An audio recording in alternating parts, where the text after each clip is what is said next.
dulu ya. Ya. Warahmatullahi wabarakatuh. Bismillahirrahmanirrahim.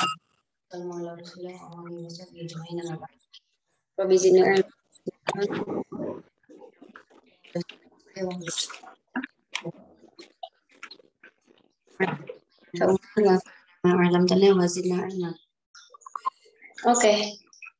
Do you still remember where our last was? Terakhir kita bahas apa ya? Kayaknya unit 2 ya, Mbak ya?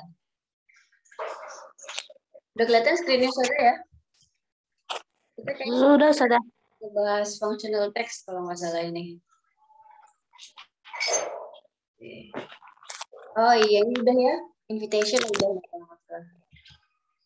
Udah kan ini ya, invitation udah, making invitation. Ini udah sih misalnya udah. Terus ada jenis-jenis invitation untuk apa aja, itu juga kita udah bahas kemarin yang tentang birthday, engagement, dan segala macam banyak ya.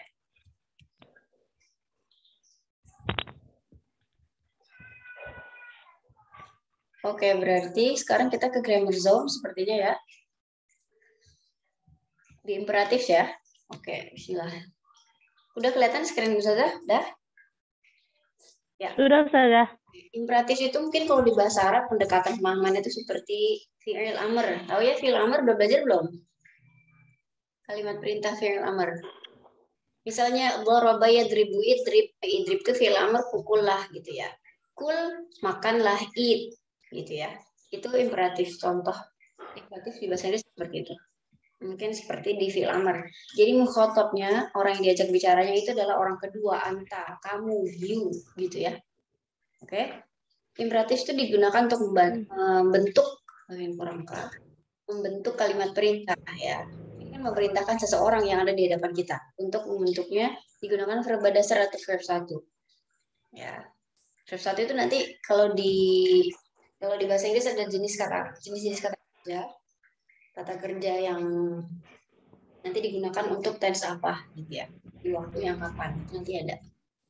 Oke, ada dua jenis imperatif, ada yang positif, ada yang negatif.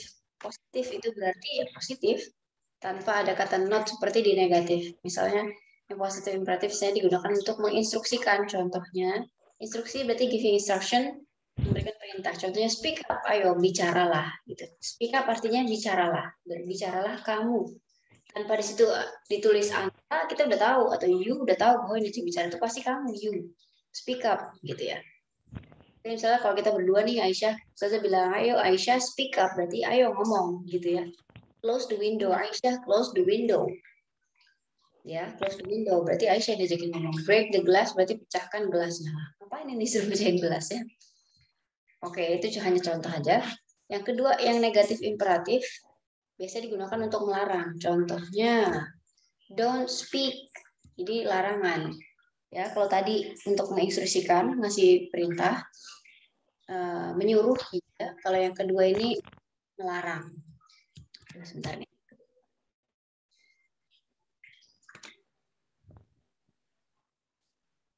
Masih kelihatan di situ? Masih sudah. Apa tuh yang kelihatan nih ada newsnya edge? Apa tuh yang negatif? Contohnya don't speak ya tadi ya.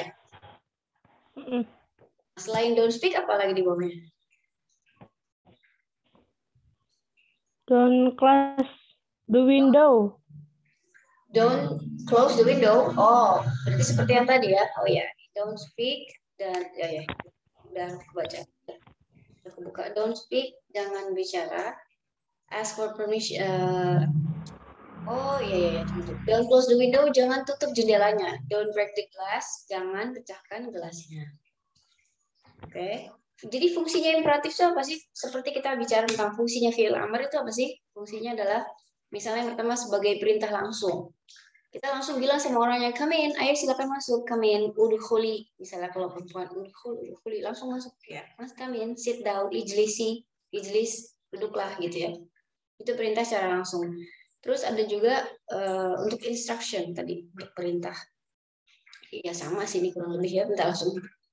Sama instruksi itu sama aja, open your book. Agak beda sedikit sih ya, open your book, bukalah bukumu, take the pills. Ini lebih umum daripada yang perintah langsung tadi. Take the pills, minumlah pilnya. Ini obat nih, kalau lagi sakit minum obat. Yang ketiga untuk mengundang. Oke, mengundang to invite, come here, gitu. Ayo sini, gitu. Come here, tangan. Ya, come in, ayo masuk unkhul, come on, ayo. Hayya, misalnya hayya bina ilal masjid. Come on, let's go to the mosque misalnya. Come on tuh ayo. Untuk papan tanda. Ya, ini kalau kita lihat di rambu-rambu itu atau notice ya di bahasa Inggrisnya. Misalnya kita ketemu tanda begini, gambar rokok gitu ya. Nah, gitu. Terus gini tandanya. Nah, ini kan berarti termasuk notice atau warning bisa juga. Artinya yang harus kita perhatikan, tanda seperti ini berarti artinya no smoking. Gitu ya. Don't enter mungkin begini terus ada gambar itu misalnya ya, ada tangan gini terus gini. Aduh, gambarnya jelek. Ya. Itu berarti artinya tidak boleh masuk ke situ di tempat yang di titik yang ada tanda itunya berarti orang nggak boleh masuk. Don't enter, jangan masuk. Kalau ini berarti no smoking atau don't smoke. Berarti ini kan termasuk yang negatif ya. Keep clean berarti mungkin gambarnya nanti kalian belajar di kelas ya, tatap muka di kelas. Terus keep clean berarti jagalah kebersihan. Oke, jagalah kebersihan. Keep ini ada yang kurang. Keep off harusnya. Atau ini harus tadi keep the class clean supaya lebih jelas ya. Jadi harus ada yang objeknya itu harus jelas. Keep the class clean bisa jagalah kebersihan kelas. Selalu dijaga jangan sampai kotor. Keep off the grass berarti dia jauh pergilah jauh-jauh apa ya gimana ya. Jangan injak bisa juga gitu ya. Keep off the grass artinya jangan injak rumputnya. Oke, gitu. Yang kelima nasihat. Fungsi imperatif itu untuk nasihat. Tell how your feeling is. Tell how your feeling is. Misalnya, contohnya di sini satu. Listen to me, gitu ya. Kita mau minta seseorang atau mungkin ibu kita atau teman kita gitu ya, sahabat kita bilang, listen to me please. I want to tell you a story. Gitu. Dengerin aku ya. Simak ya, gitu. Dengerin aku mau curhat nih. Gitu. Listen to me please. Misalnya, I want to tell you a story. Misalnya kayak gitu. Oke. Ini ya kurang lebih seperti itu. Sebenarnya ya intinya ya sama aja. Tadi negatif ada, imperatif yang negatif ada, imperatif yang positif ada. Cuman karena dia lebih detail lagi, ya jadi diturunkan lagi seperti itu. Intinya sih sama aja. Oke. Ini summary atau ringkasan dari yang kita udah pelajari di unit ini. Instructions and responses. Instruction ini giving instruction ya waktu itu ya, memberi perintah. Responsesnya jawabannya bagaimana? Open the door please. Gitu ya. Clean the house, you must study hard. Ini semua bentuk perintah. Ya. Terus yang kedua yang B, ask you to do something and responses. Kalau kita minta sesuatu, seseorang melakukan sesuatu dan jawabannya bagaimana? Seperti contohnya, would you like to go to the beach? Misalnya, kalau kamu pergi ke pantai, can you help me fix the boat? Bisa kamu membantuku memperbaiki, fix, memperbaiki.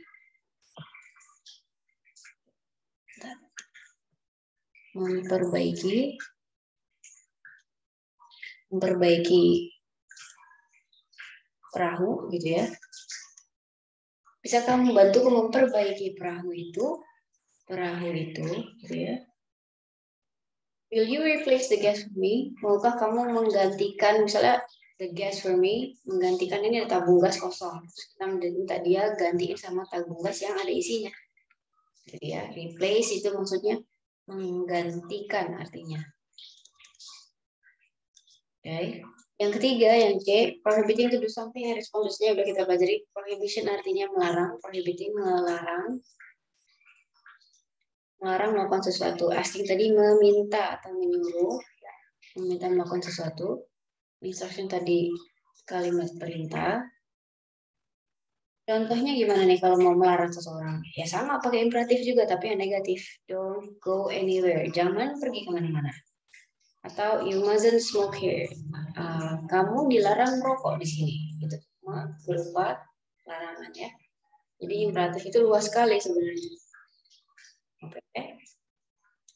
Kita coba lanjut ke berikutnya.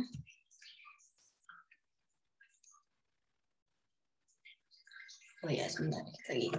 Yang keempat, yang D, tentang asking for permissions. Ini juga udah kita pelajari bagaimana cara meminta izin.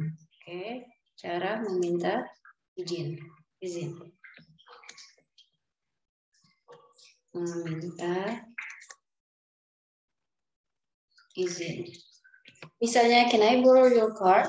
Bisakah aku meminjam mobilmu? Atau may I join you to the party?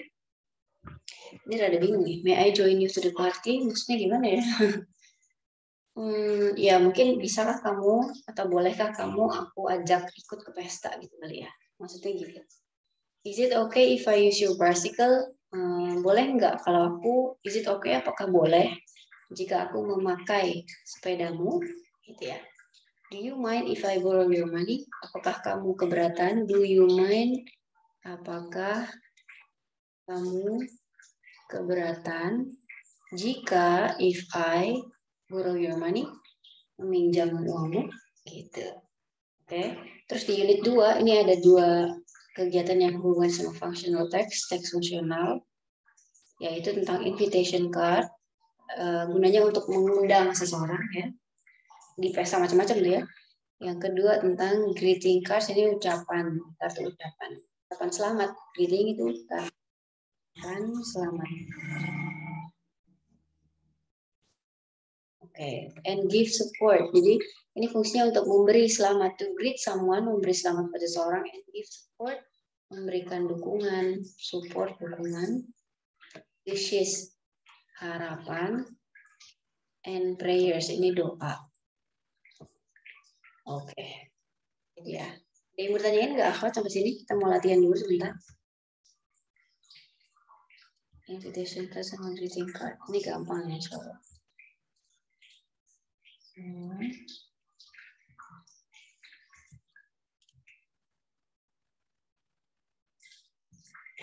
Benar ya.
Okay, let's do some exercise.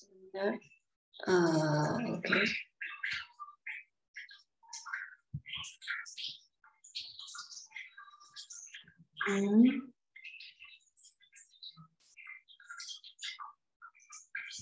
Kita coba kesini ya. Ini kayaknya soal pakai buat namanya.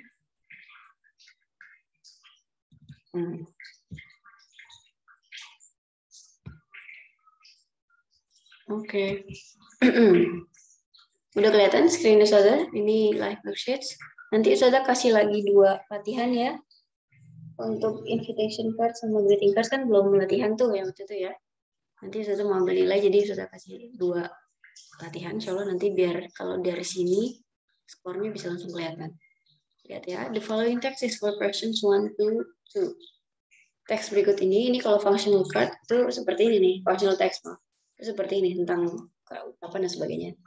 Kita lihat with deepest sympathy, dengan simpati yang terdalam, with deepest sympathy. We are one with you in mourning for the loss of your mom. Mourning ini ada u-nya, artinya bukan pagi, tapi mourning itu artinya berduka. We are one with you artinya kami ada bersamamu atau kami menyatu. We are one artinya satu ya. Berarti kami itu menjadi satu denganmu. Atau kami ini ungkapan untuk ngomongin kami itu ikut merasakan dukamu gitu ya, duka citamu. In mourning dalam bela sungkawa. ya, atau duka cita for the loss of your mom. Untuk loss ini kata benda yang apa namanya? Kata benda dari kata lose artinya kehilangan. Kehilangan, loss of your mom berarti mungkin ibunya pass away, ibunya meninggal. She was a great person. She maksudnya your mom itu adalah dahulu seorang yang great person, orang yang baik sekali. Ya, orang yang bagus banget. She had been an inspiration to us. Dia selama ini telah menjadi inspirasi bagi kami, to us. Her memories will be treasured in our hearts. Kenangan-kenangan tentang dia, tentang ibunya itu akan terus ada di dalam hati kami. Treasure itu sebenarnya artinya harta karun ya. Itu harta karun. Treasure itu harta karun. Tapi maksudnya will be treasured in our hearts akan tetap hidup di hati kami, tetap ada di hati kami. Till sampai the end of time, sampai akhir waktu. Sampai nanti, sampai kiamat gitu ya. Stay strong, tetaplah kuat. Gitu ya. Tetaplah kuat, maksudnya jangan sedih, tetaplah tabahlah atau bersabarlah. Tetaplah kuat ya. God loves you. Tuhan mencintaimu. Oke. Ini kalau kita ada orang meninggal terus kita dikirimin kartu yang sifatnya motivasi kayak gini, pasti kita jadi senang ya. Kita senang, kita jadi ada seperti relief gitu ya. Ya, ada kayak semacam hati kita jadi agak lebih tenang mungkin. Kita tahu ada orang yang peduli sama kita, gitu ya. Kita lihat nih contoh nomor 1. What is the writer's intention to write the text? Ya, ini apa sih tujuan? Intention artinya tujuan. Apakah tujuan penulis untuk menulis teks ini? Ini kalau di sekolah umum yang lain sebenarnya ini ya udah belajar juga sih ya. What is the writer's intention? Intention tadi artinya tujuan. Jadi kita harus tahu kalau functional text fungsional kayak gini tujuannya buat apa ya? Gitu. Nah, kalau tadi kita lihat isi dari teks ini tadi kartu ini itu untuk apa ya? To show her wishes to someone's new life, artinya to show untuk menunjukkan her wishes, harapannya to someone's new life, kepada atau terhadap kehidupan atau hidup baru seseorang. Ini rasanya bukan jawaban yang tepat ya, karena kalau untuk kita pengen nunjukin harapan terhadap hidup baru seseorang, biasanya itu untuk wedding. Kalau seseorang baru menikah, kita kasih ucapan kayak gini. Ya, berarti yang A ini nggak cocok. Yang kedua, to congratulate artinya untuk memberi selamat. Untuk memberi selamat. Memberi selamat a friend kepada seorang teman.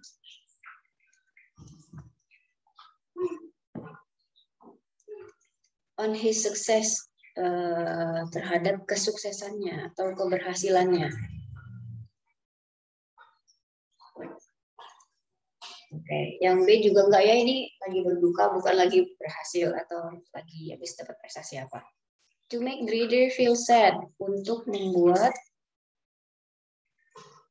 pembaca, maksudnya orang yang menerima, the receiver, penerima kartu tersebut. Pembaca aja deh, daripada nanti gimana. Nanti receiver beda lagi katanya.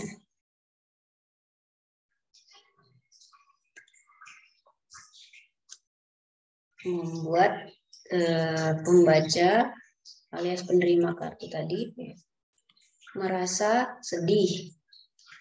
Enggak juga ya, enggak cocok ya. Yang D, to express her sympathy, untuk mengungkapkan simpatinya, Jadi ini model-model soal yang dipakai di memang soal ujiannya di sekolah umum kayak gini. Mengungkapkan simpatinya. Kira-kira yang betul jawabannya yang mana? A, B, C, D? Yang mana nih? Yang D ya? Iya, yang D. Terus nanti caranya begini, kalau ngerjain di level quiz, klik aja yang D. Oke. Terus what happened to the receiver? Nah, ini baru muncul kata receiver. Tadi receiver itu artinya penerima. Artinya orang yang dikirimi kartu tadi, yang menerima kartu. Apa yang terjadi terhadap ibunya si penerima kartu? She, apakah dia, maksudnya the receiver's mom itu diwakili sama she, reference-nya, Move to another town. Moved artinya pindah. Pindah ke kota lain. Is it? Benar nggak pindah ke kota lain? Tidak ya, nggak sesuai sama isi kartunya. Yang kedua, passed away artinya died alias meninggal. Kalau ini betul ya, tadi saja udah jelaskan di situ. Yang C, had lost. Ini sebenarnya juga nggak jelas. Kalau had lost artinya sudah kehilangan. Apa yang hilang gitu? Kehilangan apa? Ini butuh objek di sini, nggak ada. Tapi objeknya had lost her wallet misalnya. Udah kehilangan dompetnya misalnya. Tapi kan nggak ada di situ objeknya. Nggak ada. Di had lost itu artinya hanya sudah kehilangan. Tapi nggak jelas kehilangan apa. Jadi nggak pas. Was sick artinya sakit. Tapi sakitnya terjadi di masa lalu. Semua konteksnya terjadi di masa lalu, alias seperti di fi'il madhi. Moved, terus ada past, terus ada had, lost, sama was. Ini terjadi di masa lalu. Ya, sakit. Jawabannya yang mana? Jawabannya yang betul yang past away yang B. Gitu. Klik yang B. Gitu ya. Kita lanjutin. Bawah. Ada satu kartu lagi. Alhamdulillah soalnya cuma. Oh, ada banyak ya. Nanti kalau waktunya nggak cukup, itu cukupnya aja waktunya. Ini juga contoh yang lain. Deepest condolence and heartfelt sympathy to Dr. Andes, Ihsan Saputra and family. Artinya apa nih? Deepest tadi yang terdalam, condolence bela sungkawa yang terdalam, and heartfelt sympathy, simpati dengan seluruh hati kami gitu ya, kepada Dr. Andes Ihsan Saputra dan keluarga. The principal of Satria Tama Junior High School Purbalingga. The principal means the headmaster alias mudir. Oke, principal ini kepala sekolah. Kepala sekolah dia dari SMP Satria Tama di Purbalingga. On the recent bereavement of his beloved wife. Mungkin kata-katanya susah ya. Kata-katanya emang ini lebih susah daripada yang di modul PKBM. Sebentar. Terhadap bereavement ini kurang lebih artinya sama aja sebenarnya, meninggalnya gitu ya. Oke.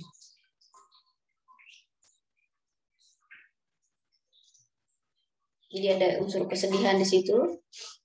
Ya, ada periode. Jadi bereavement itu masa-masa yang berisi kesedihan and loneliness, kesepian, kesendirian that we experience from a loss, yang kita alami dari sebuah kehilangan. Jadi kalau kita tuh kehilangan sesuatu atau seseorang, kita mengalami masa-masa ini ya. Recent artinya baru-baru ini, belakangan ini. Oke. Gitu. Jadi mungkin baru mengalami periode bereavement of his beloved wife ya. Dari sini bisa kita tebak, oh berarti mungkin istrinya Pak Ihsan ini meninggal. Beloved artinya tercinta. Ya. May she rest in peace. Semoga, may ini digunakan untuk harapan, hopes and wishes ya. Semoga dia rest in peace, beristirahat dengan tenang. Kalau di bahasa Inggris tuh ya, kayak misalnya di nisannya mereka tuh kadang ada tulisan, kalau kalian lihat di film, RIP, rest in peace. Ya. Itu doa atau harapan orang-orang itu terhadap dia, semoga arwahnya tenang di sana di alam baka, gitu ya. Oke. Oke, dari situ kita ada pertanyaan nih. From the text we know that, dari teks ini tadi kita ketahui bahwa, nah ini berarti kalian harus cari pilihan yang sesuai sama teks, betul atau salah, yang mana yang betul. Ya, kalau salah berarti nggak bisa dipilih. Dr. Ihsan had passed away, apakah Dr. Ihsan yang sudah meninggal? Bukan, istrinya ya kan. The card was from Dr. Andes Ihsan, bukan, dia yang berduka, asal dia yang ngirim kartu, juga bukan ya. Dr. Andes Ihsan sent the card to his wife, dia lebih nggak jelas lagi, lebih aneh lagi, masa suami yang ditinggal meninggal istrinya ngirim, apa dia kirim kartu ke istrinya yang udah di kuburan, kan nggak mungkin. Jadi condolence card ini adalah sebuah kartu duka cita tentang di sini maksudnya tentang Dr. Ihsan's wife passing, maksudnya meninggalnya istri Dr. Andes Ihsan, itu baru itu gimana ya. Number 4 ini the word his refers to, oke. Jadi kata his Kita lihatnya di mana his-nya itu di sini tadi kalimatnya mana? His refers to, di mana ada kata his? Oh, di sini ternyata ya. His ini kemarin di kelas 7 belajar possessive pronoun. Possessive pronoun itu artinya kata ganti kepemilikan. Jadi dia selalu merujuk atau mengacu ke subjek yang sudah disebutin sebelumnya. Nah, karena his ini untuk seperti who, kalau di bahasa Arab dia seperti who. Misalnya kita buhu, berarti his book. Ya. Misalnya liman hazal kitab, ini milik siapa ini? Whose book is it? Misalnya saya kasih contoh nih. Misalnya kalimatnya liman hazal kitab. Liman milik siapa? Nah, kalau di bahasa Inggris itu pakai whose. Whose itu menyatakan kepemilikan. Milik siapakah hazal kitab, this book? Oke. Berarti jawabannya apa nih? Misalnya milik dia laki-laki, gitu ya. Misalnya gitu, misalnya siapa namanya ya? Ammar misalnya. Hadza kitabu misalnya Ammarin, gitu kan ya? Hadza kitabu Ammarin. Gini. Tapi kalau misalnya udah mau lebih disingkat lagi, jadi hadza bisa aja kita buhu. Nah, who ini yang jadi his di bahasa Inggris ini yang kita bahas. Jadi his beloved wife, istrinya yang tercinta, gitu kan ya? Istrinya siapa? Berarti his ini menuju ke huwa. Tadi yang who tadi. Berarti siapa dong? Dr. Andes Ihsan Saputra. Family-nya nggak usah, karena his ini menunjukkan singular. Singular itu maksudnya mufrad. Untuk muzakkar. Oke. Jadi jawabannya the headmaster of the school, ya jelas enggak.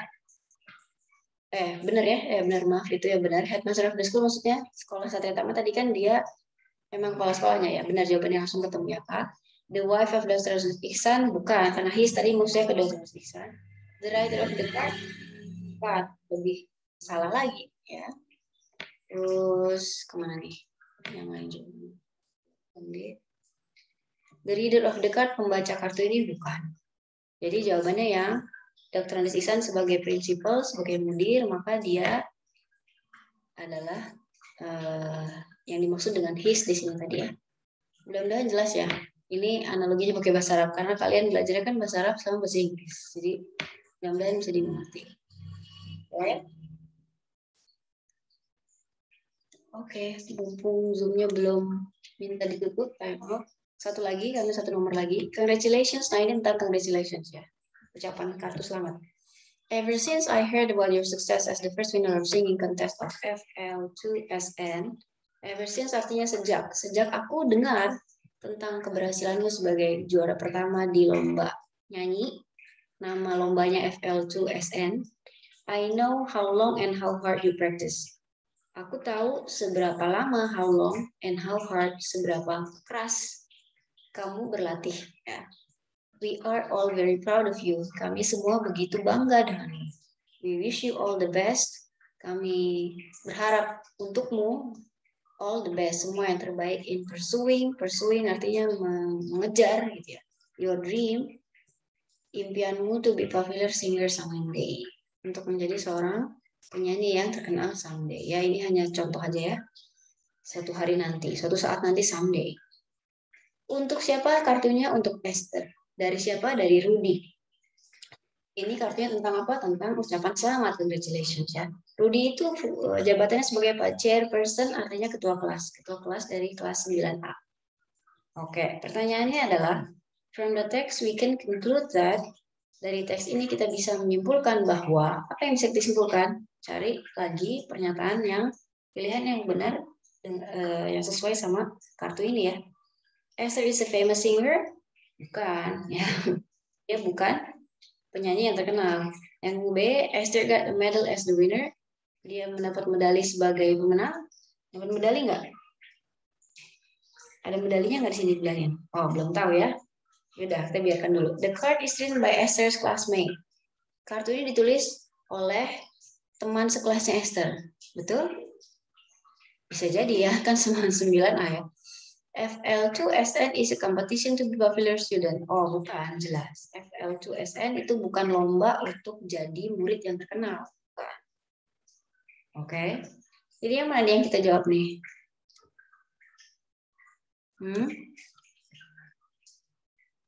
Got a medal? Ya, kalau dia juara 1, kemungkinan besar dia dapat medali atau dapat trofi lah, istilahnya kayak gitu ya. Nah, kalau yang chairperson of 9A, kita di sini nggak tahu Esther itu sama Ruby satu kelas atau enggak, gitu ya. Jadi belum tentu the card is written by Esther's classmate, gitu. Oke. Kita coba ya, karena ini nggak jelas pilihannya yang B sama C. Kita coba finish, klik finish. Nanti caranya begitu, klik finish, langsung check my answers. Oke. Lalu kalian lihat lagi ke paling atas. Kalau jawabannya hijau-hijau berarti betul. Gitu. Oke. Kalau ada yang merah berarti ada yang salah nih. Gitu ya. Mungkin jam 11.42 ternyata ya. Gimana, ada pertanyaan nggak nih, Akhwat? Untuk materi yang ini, latihan. Nanti saya kasih latihan lagi 2 ya.